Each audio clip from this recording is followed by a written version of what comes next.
ರಾತ್ರಿ ವಿಪರೀತ ಜ್ವರದಿಂದ ಬಳಲುತ್ತಿದ್ದ ಅವನಿಗೆ ಹಣೆ ಸವರಿ ಮಲಗಿಸುವಾಗ ಅವನ ಬಲವಾದ ಕೈಗಳು ನನ್ನ ಬೆರಳುಗಳನ್ನು ಸ್ಪರ್ಶಿಸಿದವು. ಆ ಒಂದು ಸಣ್ಣ ಸ್ಪರ್ಶ ನನ್ನ ಇಡೀ ಮೈಯನ್ನೇ ಜುಮ್ಮನ್ನಿಸುವಂತೆ ಮಾಡಿತು. ಅವನ ಆ ಅಗಲವಾದ ಎದೆ, ಆ ಗಂಡುಗಲಿಯಂತ ಆಕರ್ಷಣೆ ನನ್ನನ್ನ ಕಾಂತದ ಹಾಗೆ ಸೆಳೆಯುತ್ತಿತ್ತು. ಅವನನ್ನ ಬಿಗಿಯಾಗಿ ತಬ್ಬಿಕೊಳ್ಳಬೇಕು ಎನ್ನುವ ವಿಪರೀತ ಸೆಳೆತ ನನ್ನಲ್ಲಿತ್ತು. ನನ್ನ ಹೆಸರು ಕಾವ್ಯ, ವಯಸ್ಸು 25. ನಾನು ಹುಟ್ಟಿದ್ದು ಬೆಳೆದಿದ್ದೆಲ್ಲ ಬೆಂಗಳೂರಿನಲ್ಲೇ.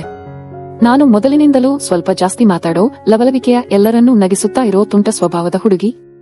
ನಮ್ಮ ಫ್ಯಾಮಿಲಿಯಲ್ಲಿ ನನಗೊಬ್ಬಳು ದೂರದ ಸಂಬಂಧಿ ಅಕ್ಕ ಇದ್ದಳು. ಅವಳ ಹೆಸರು ಶಾಲಿನಿ. ಶಾಲಿನಿ ಅಕ್ಕನಿಗೆ ವಿನಯ್ ಅನ್ನೋರ ಜೊತೆ ಮದುವೆಯಾಗಿತ್ತು.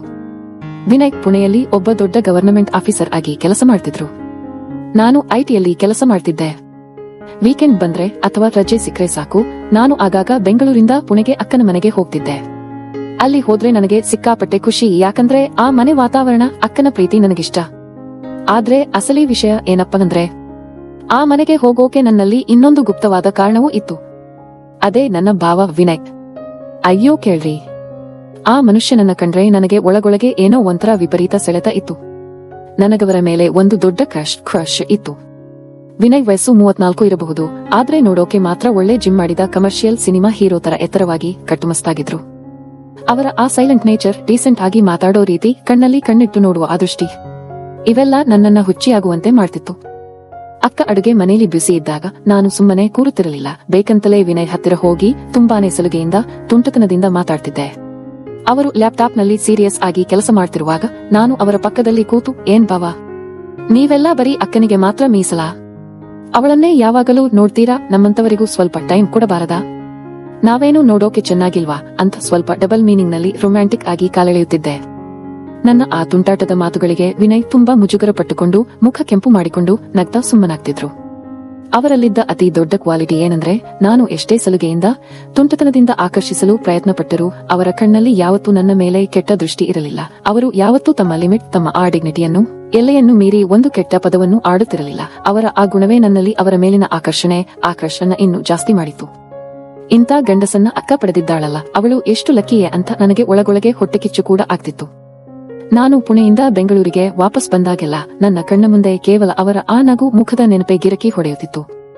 ಗೆಳೆಯರೇ, ಜೀವನ ಅನ್ನೋದು ಯಾವಾಗ ಯಾವ ತಿರುವು ತಗೊಳ್ಳುತ್ತೆ ಅಂತ ಯಾರಿಗೆ ಗೊತ್ತು. ಎಲ್ಲವೂ ಚೆನ್ನಾಗಿ ನಡೆಯುತ್ತಿತ್ತು. ಅಕ್ಕ, ಭಾವ ಮತ್ತು ಅವರ ಮುದ್ದಾದ 2 ಮಕ್ಕಳು, 7 ವರ್ಷದ ಆರ್ಯನ್ ಮತ್ತು 4 ವರ್ಷದ ರಿಯಾ, ಇವರದ್ದು ಒಂದು ನಗುವಿನ ಅರಮನೆಯಾಗಿತ್ತು. ಆದ್ರೆ ವಿಧಿ ಆಡೋ ಆಟ, ಬರೆಯೋ ಹಣೆಬರಹ ಯಾರಿಗೂ ಅರ್ಥ ಆಗಲ್ಲ ನೋಡಿ. ಆ ನಗುವಿನ ಅರಮನೆಗೆ ಇದ್ದಕ್ಕಿದ್ದಂತೆ ಒಂದು ದಿನ ಬರಸಿಡಿಲು ಅಪ್ಪಳಿಸಿಯೇ ಬಿಡ್ತು. ನಾನು ಬೆಂಗಳೂರಿನಲ್ಲಿ ಆಫೀಸ್ ಕೆಲಸದಲ್ಲಿದ್ದೆ. ಇದ್ದಕ್ಕಿದ್ದಂತೆ ನನಗೆ ಪುಣೆಯಿಂದ ವಿನಯ್ ಅವರ ಫೋನ್ ಬಂತು. ನಾನು ನಗುತ್ತಲೇ ಫೋನ್ ರಿಸೀವ್ ಮಾಡಿದೆ. ಆದ್ರೆ ಆ ಕಡೆಯಿಂದ ಅವರ ಧ್ವನಿಯಲ್ಲಿ ಒಂದು ನಡುಕವಿತ್ತು.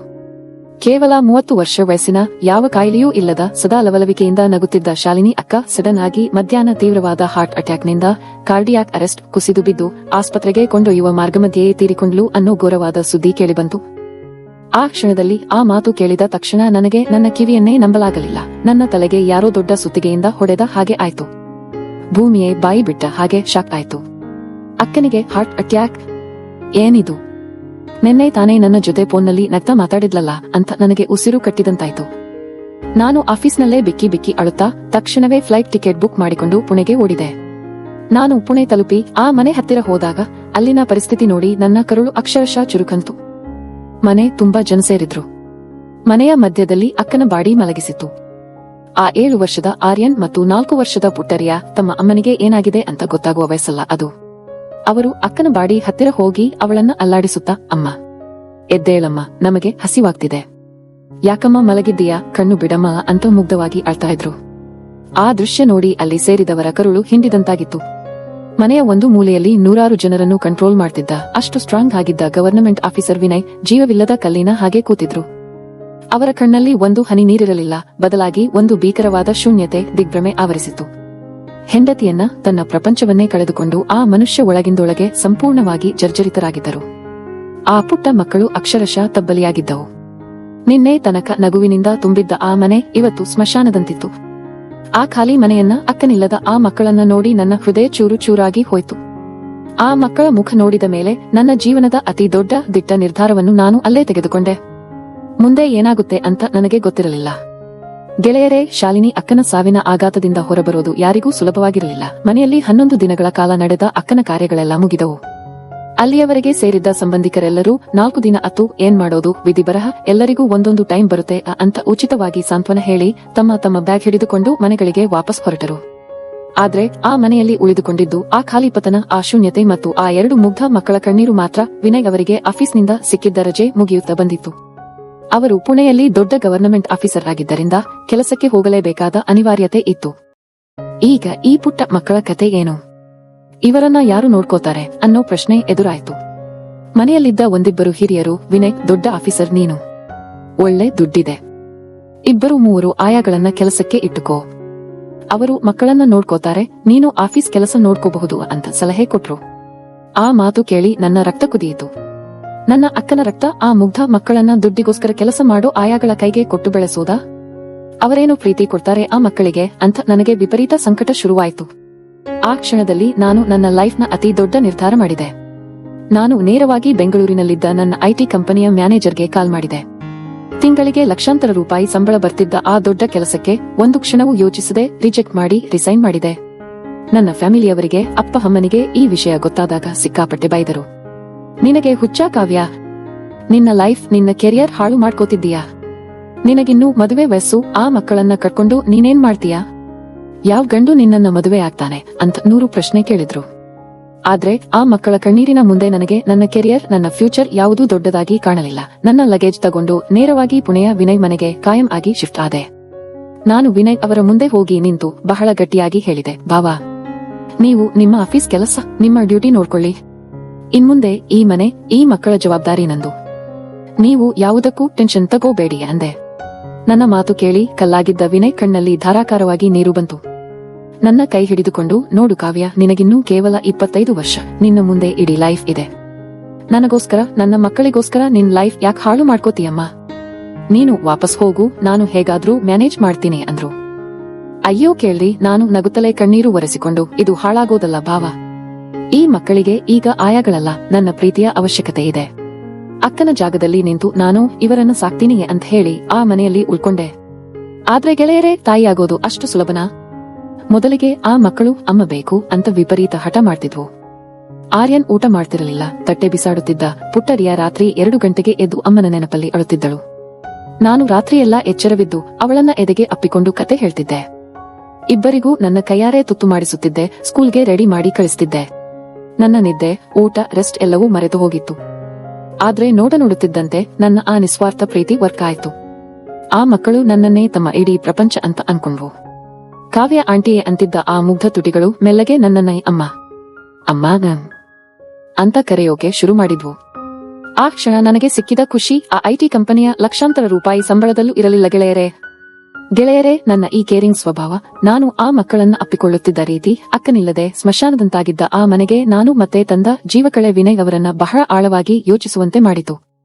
ಅವರು ಆಫೀಸ್ ಇಂದ ಸುಸ್ತಾಗಿ ಬಂದಾಗ ನಾನು ಮಕ್ಕಳ ಜೊತೆ ನೆಲದ ಮೇಲೆ ಕೂತು ಆಟ ಆಡ್ತಿರೋದನ್ನ, ಅವರಿಗೆ ಹೋಮ್ ವರ್ಕ್ ಮಾಡಿಸುತ್ತಿರೋದನ್ನೇ ತಮ್ಮ ಬ್ರೀಫ್ ಕೇಸ್ ಹಿಡಿದು ಬಾಗಿಲಲ್ಲಿ ನಿಂತು ಮೌನವಾಗಿ ರೆಪ್ಪೆ ಮಿಟುಕಿಸದೆ ನೋಡ್ತಿದ್ರು. ಮೊದಲು ಅಂದ್ರೆ ಅಕ್ಕ ಇದ್ದಾಗ ನನ್ನನ್ನ ಕಂಡರೆ ಕೇವಲ ಇವಳೊಬ್ಬಳು ಸಿಕ್ಕಾಪಟ್ಟೆ ಮಾತಾಡೋ ತುಂಟಿ ಹುಡುಗಿ ಅಂತ ಅನ್ಕೊಂಡಿದ್ದ ವಿನಯ್ಗೆ ಈಗ ನನ್ನ ಒಳಗಿದ್ದ ಆ ಪ್ರಬುದ್ಧತೆ, ಆ ತಾಯ್ತನ, ನನ್ನ ತ್ಯಾಗ ಅರ್ಥವಾಗಿತ್ತು. ಆ ಮನೆಯಲ್ಲಿ ನಾನು ಯಾವತ್ತೂ ಅವರನ್ನ ಹಳೆ ನೆನಪಿಗೆ ಜಾರಲು ಬಿಡುತ್ತಿರಲಿಲ್ಲ. ಅವರಿಗೆ ಟೈಮ್ಗೆ ಸರಿಯಾಗಿ ಬಿಸಿ ಊಟ, ಕಾಫಿ, ಆಫೀಸ್ಗೆ ಬಟ್ಟೆ ಎಲ್ಲವನ್ನೂ ನಾನೇ ರೆಡಿ ಮಾಡುತ್ತಿದ್ದೆ. ಒಮ್ಮೆ ಏನಾಯ್ತು ಗೊತ್ತಾ?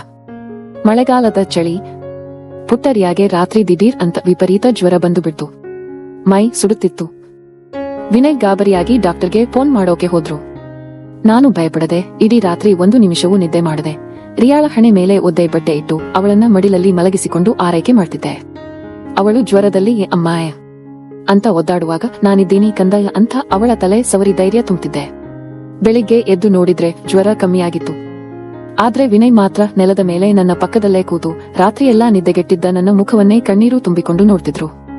ಅವತ್ತು ಅವರ ಕಣ್ಣಲ್ಲಿ ನನ್ನ ಬಗ್ಗೆ ಕೇವಲ ಒಂದು ಥ್ಯಾಂಕ್ಸ್ ಇರಲಿಲ್ಲ, ಬದಲಾಗಿ ಒಂದು ಅಪಾರವಾದ ದೇವರಿಗೆ ಕೊಡೋ ಅಂತ ದೊಡ್ಡ ಗೌರವ ಇತ್ತು.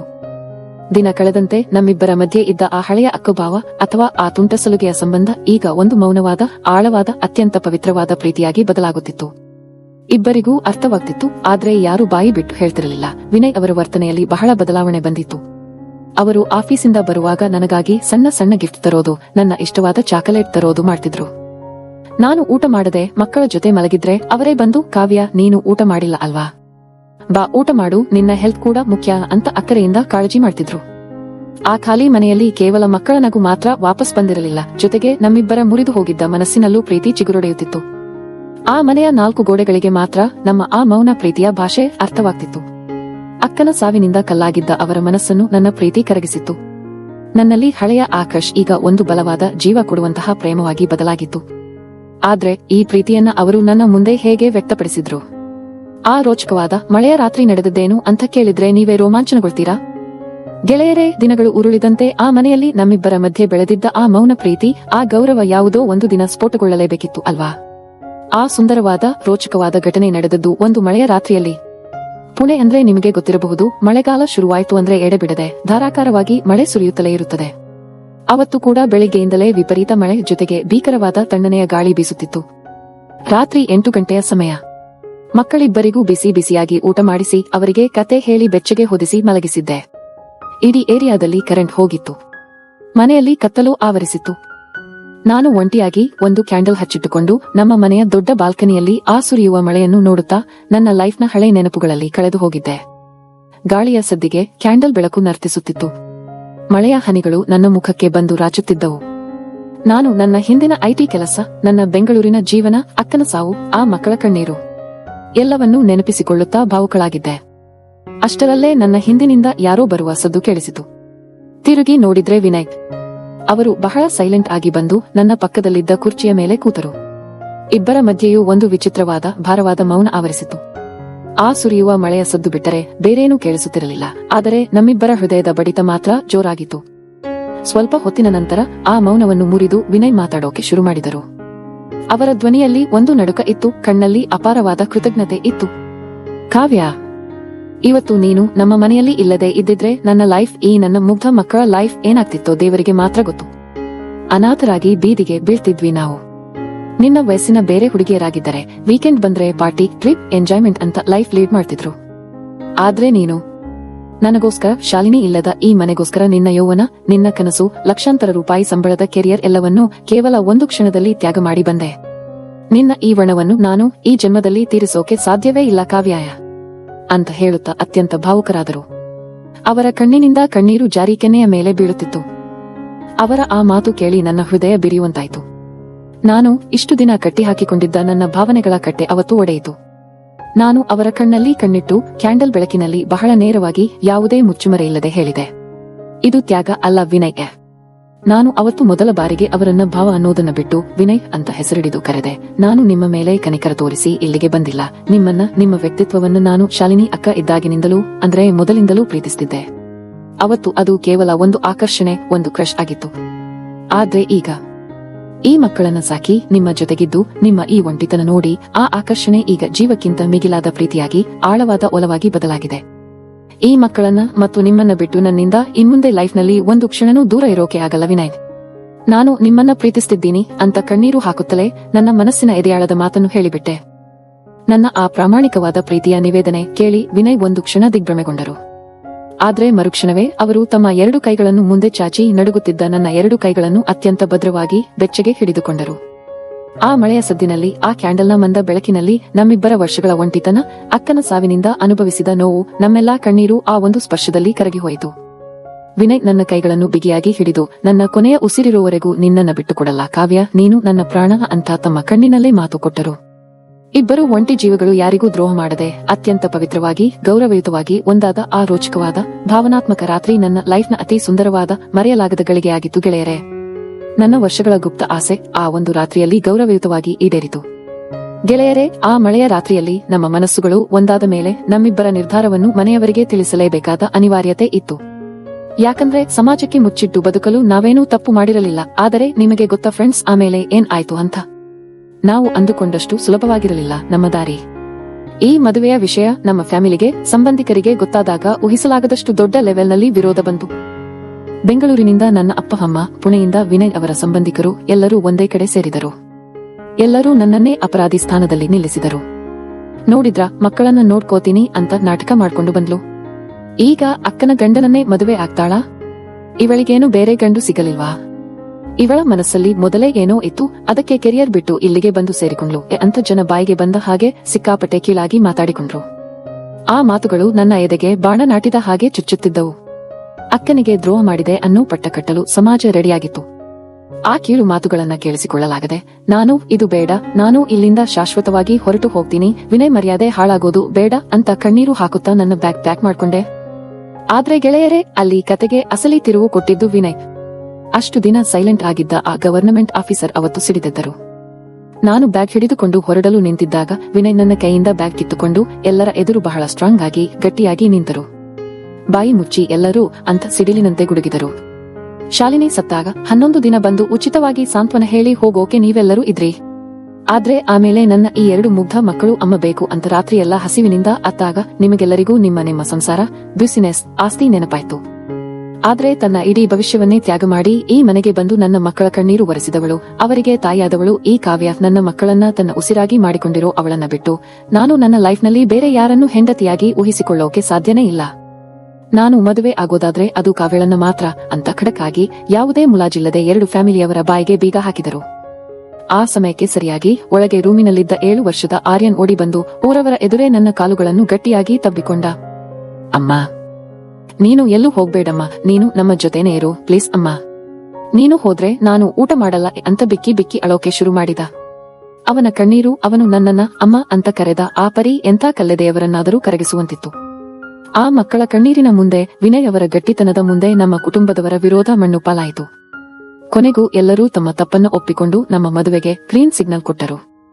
ಕೆಲವೇ ದಿನಗಳಲ್ಲಿ ಕುಟುಂಬದವರ ಎಲ್ಲರ ಒಪ್ಪಿಗೆಯೊಂದಿಗೆ ಅತ್ಯಂತ ಸರಳವಾಗಿ ಒಂದು ಸುಂದರವಾದ ದೇವಸ್ಥಾನದಲ್ಲಿ ವಿನಯ್ ನನ್ನ ಕೊರಳಿಗೆ 3 ಗಂಟಿನ ತಾಳಿ ಕಟ್ಟಿದರು. ದೇವಸ್ಥಾನದ ಗಂಟೆಗಳ ಸದ್ದಿನ ಮಧ್ಯೆ ನನಗೆ ಅಧಿಕೃತವಾಗಿ ಹೆಂಡತಿಯ ಸ್ಥಾನ ಹಾಗೂ ಆ ಮುಗ್ಧ ಮಕ್ಕಳಿಗೆ ಪ್ರೀತಿಯ ತಾಯಿಯ ಸ್ಥಾನವನ್ನ ಕೊಟ್ಟರು. ತಾಳಿ ಕಟ್ಟುವಾಗ ವಿನಯ್ ಕಣ್ಣಲ್ಲಿ ಮತ್ತು ಆ ಮಕ್ಕಳ ಕಣ್ಣಲ್ಲಿ ಇದ್ದ ಖುಷಿ ನೋಡಿ ನನ್ನ ಕಣ್ಣಲ್ಲಿ ಧಾರಾಕಾರವಾಗಿ ಆನಂದ ಬಾಷ್ಪ ಸುರಿಯುತ್ತಿತ್ತು. ಇವತ್ತು ಶಾಲಿನಿ ಅಕ್ಕನ ಜಾಗದಲ್ಲಿ ನಾನೀಗ ಅತ್ಯಂತ ನೆಮ್ಮದಿಯ, ಖುಷಿಯ ಸಂಸಾರ ಮಾಡ್ತಿದ್ದೀನಿ. ಆ ಮಕ್ಕಳಿಬ್ಬರೂ ನನ್ನನ್ನೇ ದೇವತೆಯಂತೆ ಪೂಜಿಸ್ತಾರೆ. ವಿನಯ್ ನನಗೆ ಪ್ರಪಂಚದ ಎಲ್ಲಾ ಪ್ರೀತಿಯನ್ನ ಕೊಡ್ತಿದ್ದಾರೆ. ನನಗೆ ಗೊತ್ತು ಗೆಳೆಯರೇ, ಶಾಲಿನಿ ಅಕ್ಕ ಎಲ್ಲೇ ಇದ್ರೂ ಮೇಲಿಂದ ನೋಡಿ ತನ್ನ ಮಕ್ಕಳಿಗೆ ಇಂತಹ ಒಳ್ಳೆ ತಾಯಿ ಸಿಕ್ಕಿದ್ದಾಳೆ ಅಂತ ಖಂಡಿತ ತುಂಬಾನೇ ಖುಷಿ ಪಡ್ತಿರ್ತಾಳೆ. ಫ್ರೆಂಡ್ಸ್, ಈ ಲೈಫ್ ಅಲ್ಲಿ ಪ್ರೀತಿ ಅನ್ನೋದು ಯಾವ ರೂಪದಲ್ಲಿ, ಯಾವ ಟೈಮ್ನಲ್ಲಿ ಹೇಗೆ ಬರುತ್ತೆ ಅಂತ ಯಾರಿಗೂ ಯಾವತ್ತೂ ಹೇಳೋಕೆ ಆಗಲ್ಲ. ಕಷ್ಟದ ಸಮಯದಲ್ಲಿ ನಮ್ಮ ಬೆನ್ನಿಗೆ ನಿಂತು ಜೊತೆಯಾಗುವ ಪ್ರೀತಿಗೆ ಪ್ರಪಂಚದಲ್ಲಿ ಯಾವತ್ತೂ ಬೆಲೆ ಕಟ್ಟೋಕೆ ಆಗಲ್ಲ ಅಲ್ವಾ? ನನ್ನ ಈ ಹೋರಾಟ, ನನ್ನ ತ್ಯಾಗ ಮತ್ತು ನಮ್ಮಿಬ್ಬರ ಈ ವಿಭಿನ್ನವಾದ ಪ್ರೇಮ ಕತೆ ನಿಮ್ಗಿಷ್ಟ ಆದ್ರೆ ದಯವಿಟ್ಟು ಕಮೆಂಟ್ ಮಾಡಿ, ಲೈಕ್ ಮಾಡಿ. ಧನ್ಯವಾದಗಳು ಗೆಳೆಯರೇ. ಈ ಕಥೆಯಿಂದ ತಿಳಿದು ಬರುವುದು ಏನೆಂದರೆ, ಇಂದಿನ ಪ್ರಸ್ತುತ ಕಾಲಘಟ್ಟದಲ್ಲಿ ಸಂಬಂಧಗಳು ಮತ್ತು ಭಾವನೆಗಳು ಬಹಳ ಸೂಕ್ಷ್ಮವಾಗಿರುತ್ತವೆ. ಕಾವ್ಯಳ ತ್ಯಾಗ ಮತ್ತು ಅವಳ ಅಪ್ಪಟ ಪ್ರೀತಿ ನೋಡಲು ಕಥೆಯಲ್ಲಿ ಬಹಳ ಸುಂದರವಾಗಿದೆ. ಆದರೆ ವಾಸ್ತವದಲ್ಲಿ ಇಂತಹ ಸನ್ನಿವೇಶಗಳು ಎದುರಾದಾಗ ನಾವು ಬಹಳ ಎಚ್ಚರಿಕೆಯಿಂದ ಹೆಜ್ಜೆ ಇಡಬೇಕು. ಸ್ವಂತ ಅಕ್ಕ ತೀರಿಕೊಂಡಾಗ ಆ ಮಕ್ಕಳ ಭವಿಷ್ಯಕ್ಕಾಗಿ ಮನೆಯವರೇ ಬಲವಂತವಾಗಿ ಚಿಕ್ಕ ವಯಸ್ಸಿನ ಹೆಣ್ಣು ಮಕ್ಕಳ ಮೇಲೆ ಮದುವೆಯ ಒತ್ತಡ ಹೇರುವ ಘಟನೆಗಳು ಇಂದು ನಮ್ಮ ಸಮಾಜದಲ್ಲಿ ಬಹಳಷ್ಟು ನಡೆಯುತ್ತಿವೆ. ಮಕ್ಕಳಿಗೆ ತಾಯಿಯಾಗು, ಕುಟುಂಬದ ಆಸ್ತಿ ಮತ್ತು ಮರ್ಯಾದೆ ಉಳಿಸು ಎಂದು ಭಾವುಕ ಬ್ಲಾಕ್ ಮೇಲ್ ಮಾಡಿ ಆ ಯುವತಿಯರ ಸ್ವಂತ ಕನಸು, ಕೆರಿಯರ್ ಮತ್ತು ಭವಿಷ್ಯವನ್ನು ಕಸಿದುಕೊಳ್ಳುವುದು ಖಂಡಿತ ತಪ್ಪು. ಮಕ್ಕಳ ಮೇಲಿನ ಕರುಣೆಗಾಗಿ ಸಹಾಯ ಮಾಡಲು ಹೋದಾಗ ಈ ಸಮಾಜ ಆಡುವ ಕೀಳು ಮಾತುಗಳು ಮತ್ತು ನೋಡುವ ಅನುಮಾನದ ದೃಷ್ಟಿ ಒಬ್ಬ ಪ್ರಾಮಾಣಿಕ ಹೆಣ್ಣಿನ ಸ್ವಾಭಿಮಾನವನ್ನು ಕಾಸಿಗೊಳಿಸುತ್ತವೆ. ಕಾವ್ಯಳ ವಿಷಯದಲ್ಲಿ ವಿನಯ್ ಒಬ್ಬ ಪ್ರಾಮಾಣಿಕ ಮತ್ತು ಅವಳ ತ್ಯಾಗಕ್ಕೆ ಅಪಾರ ಬೆಲೆ ಕೊಡುವ ಒಳ್ಳೆಯ ಗಂಡಸಾಗಿದ್ದ. ಆದರೆ ಪ್ರಸ್ತುತ ಕಾಲದಲ್ಲಿ ಎಲ್ಲರೂ ಹಾಗೆಯೇ ಇರುತ್ತಾರೆ ಎಂದು ಕುರುಡಾಗಿ ನಂಬಲು ಸಾಧ್ಯವಿಲ್ಲ. ಕೇವಲ ಮಕ್ಕಳನ್ನು ಸಾಕೋಕೆ, ಉಚಿತವಾಗಿ ಮನೆಗೆಲಸ ಮಾಡಲು ಒಬ್ಬಳು ಆಯಾ ಬೇಕು ಎಂಬ ಸ್ವಾರ್ಥಕ್ಕಾಗಿ ಸಂಬಂಧ ಬೆಳೆಸುವ ಜನರು ನಮ್ಮಲ್ಲಿದ್ದಾರೆ. ಆದ್ದರಿಂದ ಇಂತಹ ಸೂಕ್ಷ್ಮವಾದ ನಿರ್ಧಾರ ತೆಗೆದುಕೊಳ್ಳುವಾಗ ಹೆಣ್ಣು ಮಕ್ಕಳು ಕೇವಲ ಭಾವುಕತೆಗೆ ಒಳಗಾಗಬಾರದು. ತಮ್ಮ ಭವಿಷ್ಯ ಮತ್ತು ಆ ಗಂಡಸಿನ ಗುಣಮಟ್ಟವನ್ನು ಸರಿಯಾಗಿ ಅಳೆದು ತೂಗಿ ತೀರ್ಮಾನಿಸಬೇಕು. ಪರಸ್ಪರ ಪ್ರೀತಿ, ಗೌರವ ಮತ್ತು ನಂಬಿಕೆ ಇಲ್ಲದ ಕಡೆ ಯಾವುದೇ ಕಾರಣಕ್ಕೂ ಕಾಂಪ್ರಮೈಸ್ ಆಗಬಾರದು. ಸಂಬಂಧಿಕರು ಬಲವಂತ ಮಾಡುತ್ತಾರೆಂದು ಕಣ್ಣೀರು ಹಾಕುತ್ತಾ ಮದುವೆಗೆ ಒಪ್ಪಿ ಇಡೀ ಜೀವನವನ್ನು ನರಕ ಮಾಡಿಕೊಳ್ಳಬಾರದು. ನೀತಿ, ತ್ಯಾಗ ಮತ್ತು ಪ್ರೀತಿಗೆ ನೈಜ ಬೆಲೆ ಕೊಡುವವರ ಜೊತೆ ಮಾತ್ರ ಜೀವನ ನಡೆಸಬೇಕು. ಬಲವಂತದ ಸಂಬಂಧಗಳು ಯಾವತ್ತಿಗೂ ಕಣ್ಣೀರು ಮಾತ್ರ ಕೊಡುತ್ತವೆ.